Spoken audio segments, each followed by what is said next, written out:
Welcome back to What's Your Take? Real talk on leadership and life. I'm your host, Dr. Nikki, the DBA pharmacist and founder of FitBiz Global Solutions. Before we dive in, I'm excited to introduce a new segment on What's Your Take, our expert spotlight series. In these episodes, I sit down with leaders and innovators from different industries to talk about how they navigate change, lead with purpose, and bring vision to impact. Each story offers a fresh perspective on leadership in action, not just in theory. Today's expert spotlight is a special one. We're talking about leadership across two high-impact, high-responsibility industries, aviation and energy. My guest, Zanda B, has led in both sectors, from shaping environmental standards in aviation to currently serving as Director of Health, Safety and Environment at a major power company in the Caribbean. In this episode, we discuss what it means to lead with purpose and adaptability from the sky to sustainability, and how innovation occurred in spaces where safety, systems, and sustainability are non-negotiable. Let's get into it. So Z, tell us a bit about your journey. How did you go from aviation to energy and environmental leadership? Okay, so thanks for inviting me here again today. So to begin with, my journey has really been about following impact. So wherever I felt I could make the biggest difference is where I went at that time. So really and truly, I started from an environmental standpoint in my country. And then I moved to the power industry where I served for a few years. But then I saw an opportunity because I wanted a different experience. And I was really grateful for the opportunity that came up in the civil aviation sector, which was brand new to me. But it was a new way to be able to get into environment to really, because my degree is in mechanical and environmental engineering, I now wanted to focus more on the environmental engineering standpoint. So it was a steep learning curve. But when I went into that sector, I was able to lead in environmental compliance and climate initiatives like CORSIA, which is the Carbon Offsetting Reduction Scheme in international aviation, and also dealing with state action plans. That was definitely new because, where I worked, we deal with the UN arm of the aviation sector. And that was groundbreaking for our region. And so that experience really grounded me in how global frameworks connect to local action. So as time went by, eventually I saw an opportunity at the local power company where I would be able to use my skills that I had already honed in the aviation sector there. And so, it may be a different industry, but the mission feels the same because protecting people, preserving the environment, and building systems is something that we need. Fantastic. Was there a moment when you realized the two sectors were more connected than they appeared?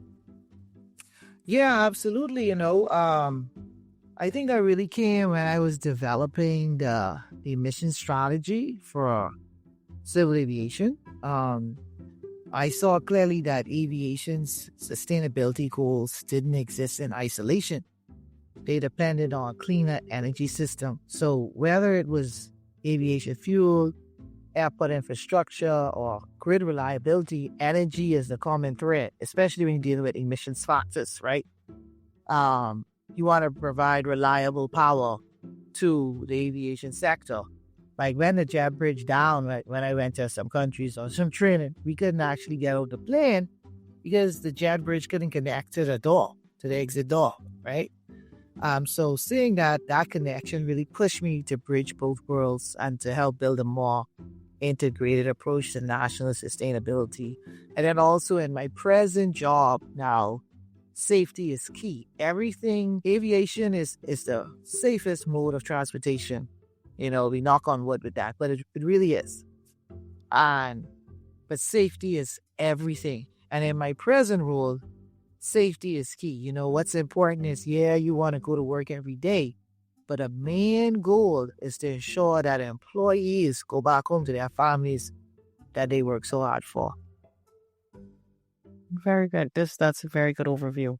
So I'm gonna take a deep dive into the sky to sustainability and look at leadership across sectors. So the first area I want to look into is leading in regulated high stake industries. Both aviation and energy require a high level of accountability and precision.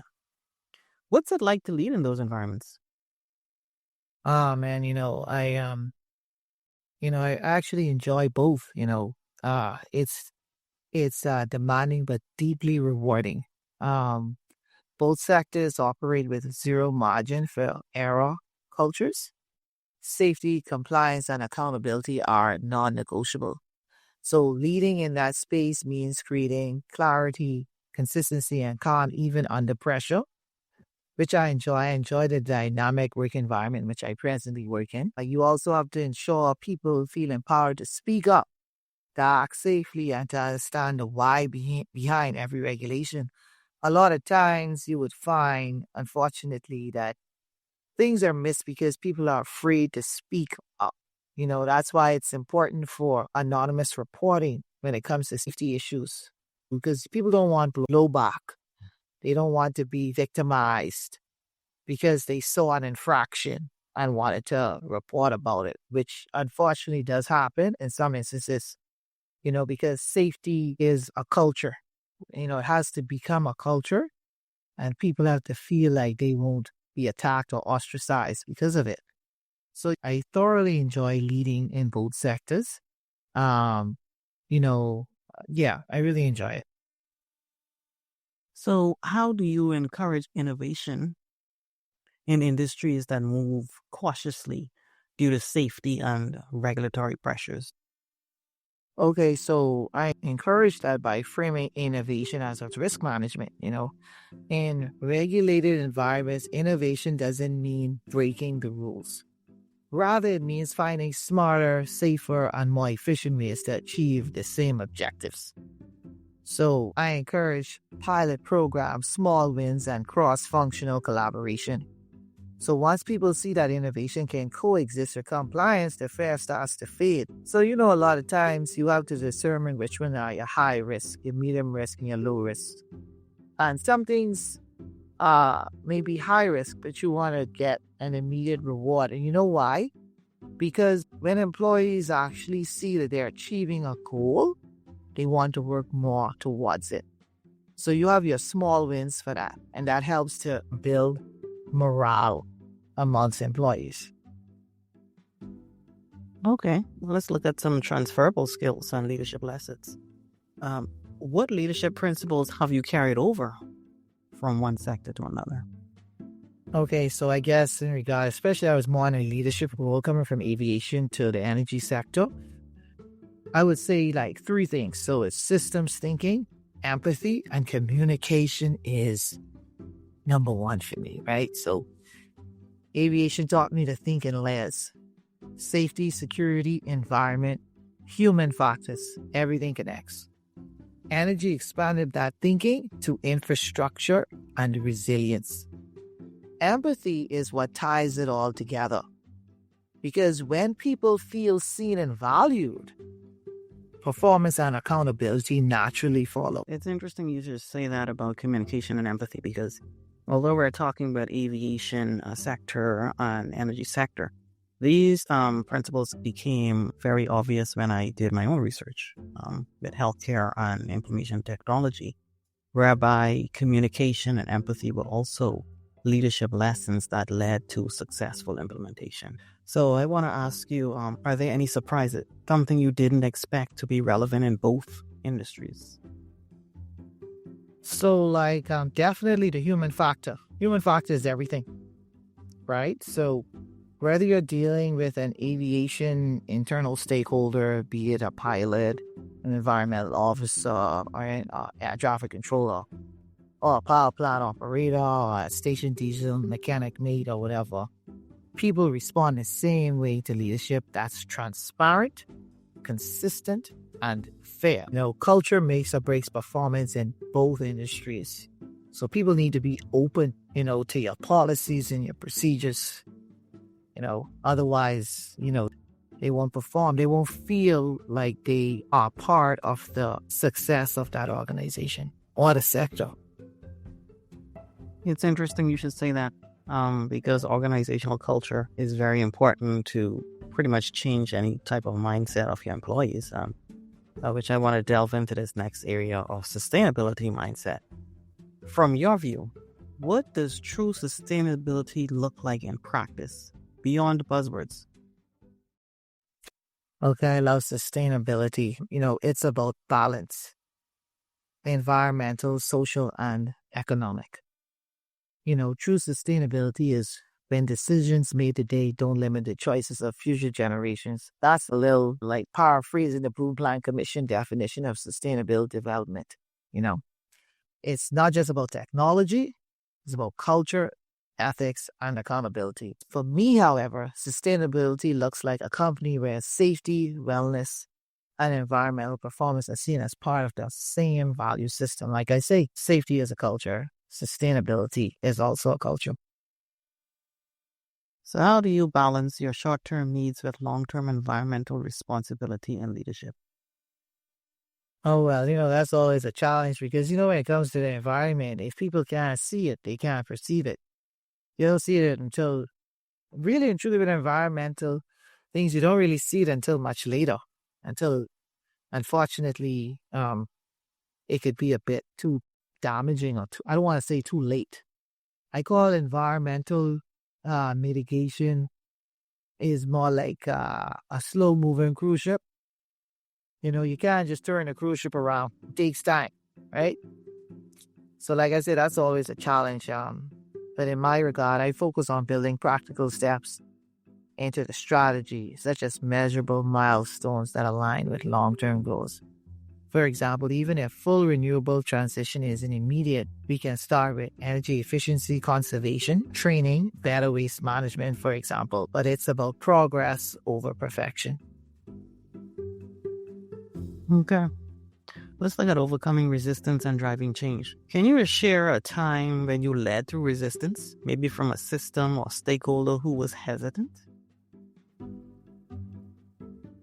I guess when I first tried to introduce, from the aviation standpoint, people were open to Corsia, but to be fair, like didn't really have no penalties at this time. Since I've left that sector, I believe they are now working towards it. I don't know so much in the environmental sector, but definitely a lot of airlines are really aware of it and they're open to things like sustainable aviation fuels.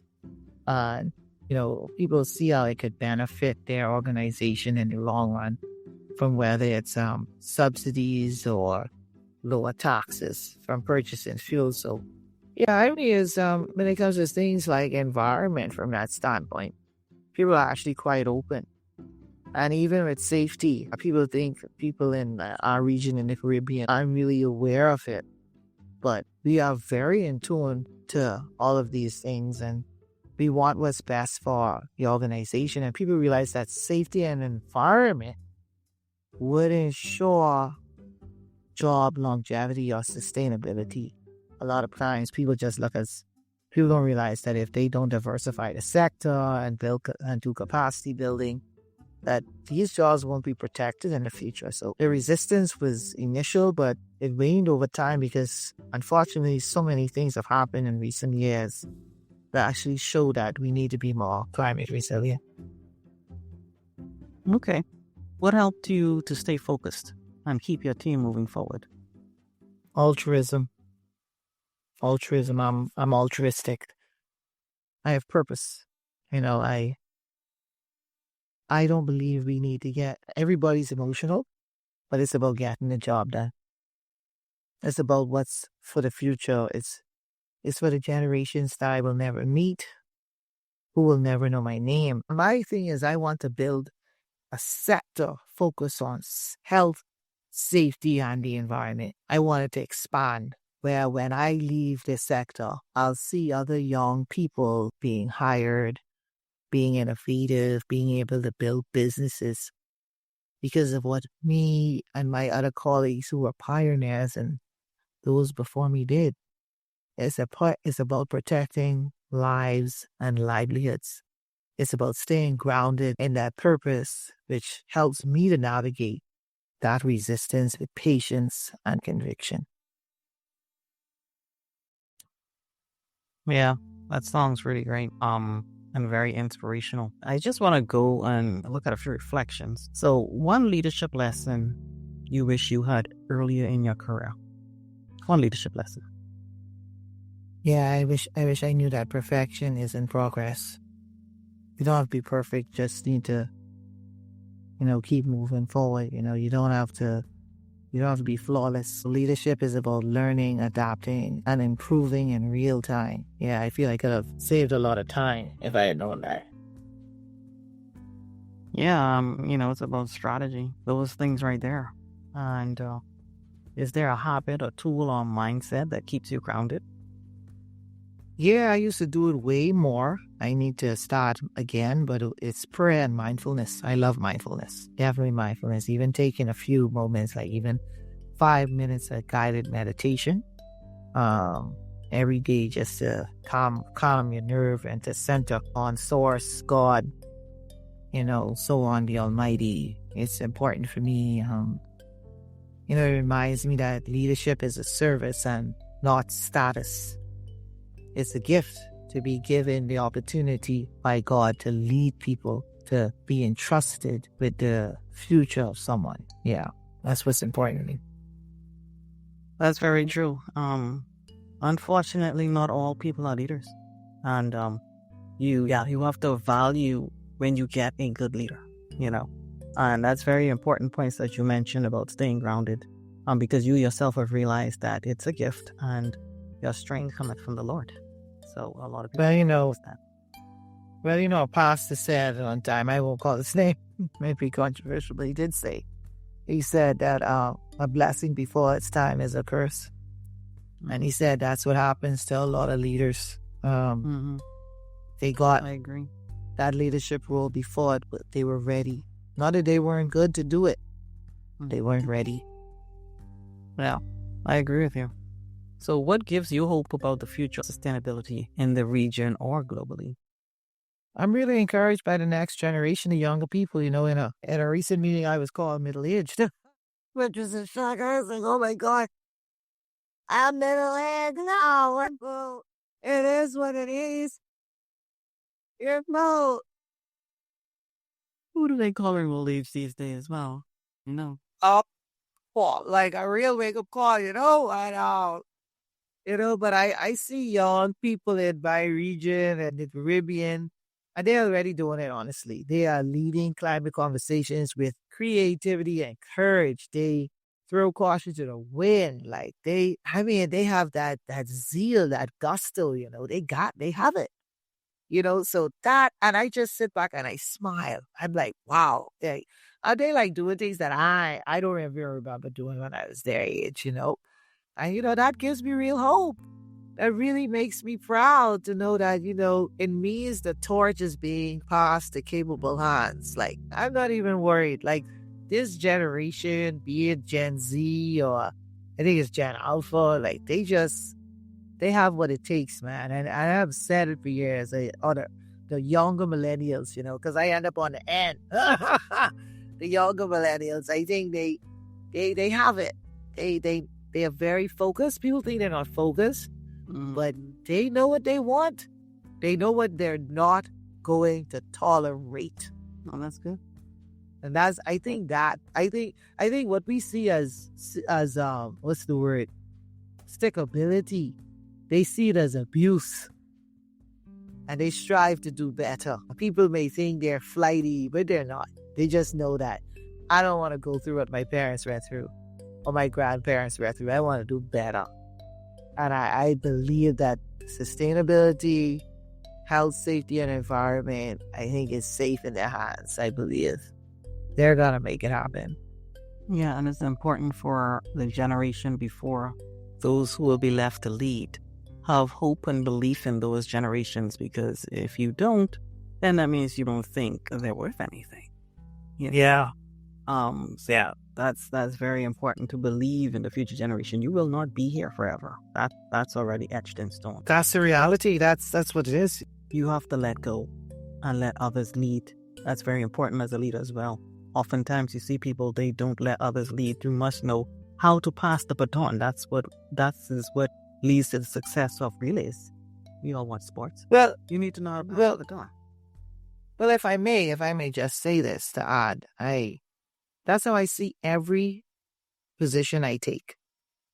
Yes. Every position I take, I see it as an opportunity to open a door for another generation. I hope that the organizations that I work for are mature organizations in the sense that they would see the value of the areas or the pathways that I create so that when I do move on, which I must, which is the will of the Almighty, that other people who I have trained and who wish to now populate those spaces are given the opportunity to now make their mark because I have passed the baton. And that is truly my hope. I'm not one of those people who be like, oh, when I leave, it's not going to work. It needs to work. Absolutely. Because if it doesn't work, I feel like I did something wrong. Yeah, so what you're saying, the future success of the other generations is dependent on how you prepare them for the future. Yeah, as I feel. They stand on my shoulders. Yep, absolutely. Well, Z, thank you so much. This was such an insightful conversation in this episode of From Sky to Sustainability, Leading in Aviation and Energy. What really stood out to me was how leadership transcends industry, whether in aviation or energy. It's about how we show up, adapt, and create impact where it truly matters.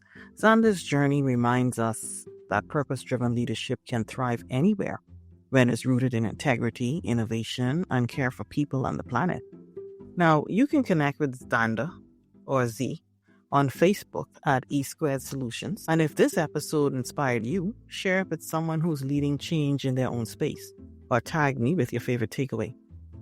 Thank you for tuning in to What's Your Take? Real Talk on Leadership and Life. I'd love for you to follow or subscribe wherever you're listening. Share with someone who appreciates and join the community at fitbizsolutions.com or on Instagram at fitbiz.solutions, Facebook at fitbizsolutions, and YouTube at fitbizsolutions media. New episodes drop every Thursday with more powerful guests and stories on the way. Until next time, keep evolving, lead with purpose, and always keep asking, what's your take?